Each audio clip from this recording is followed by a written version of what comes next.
আসন্ন উপজেলা পরিষদ নির্বাচনে প্রার্থীরা চাইলেও সেনাবাহিনী মোতায়েনের কোনো সিদ্ধান্ত নেই ও সুযোগ নেই বলে জানিয়েছেন নির্বাচন কমিশনার মোহাম্মদ আলমগীর। দুপুরে মাদারীপুর জেলা প্রশাসকের সম্মেলন কক্ষে নির্বাচন সুষ্ঠু ও শান্তিপূর্ণ করতে বিভিন্ন দপ্তরের কর্মকর্তাদের সঙ্গে এক মতবিনিময় সভায় একথা বলেন তিনি। প্রার্থী ও ভোটারদের নিরাপত্তা দিতে পুলিশই যথেষ্ট বলে জানান নির্বাচন কমিশনার।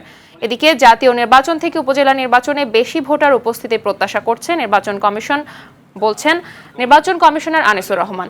সকালে কুমিল্লা জেলা শিল্পকলা একাডেমি মিলনায়তনে উপজেলা নির্বাচনকে কেন্দ্র করে আইন শৃঙ্খলা বাহিনী সহ মাঠ প্রশাসনের কর্মকর্তাদের সঙ্গে মতবিনিময় সভায় এসব কথা বলেন তিনি। ইউনিয়ন পরিষদের নির্বাচন, পৌরসভার মেয়র নির্বাচন এরকম ছিল, সেখানে কিন্তু ব্যাপক ভোটারের উপস্থিতি ছিল এই তাপদাহর মধ্যেও। তারপরে কোনো রকমের ঘটনা ঘটেনি ভোট নিয়ে।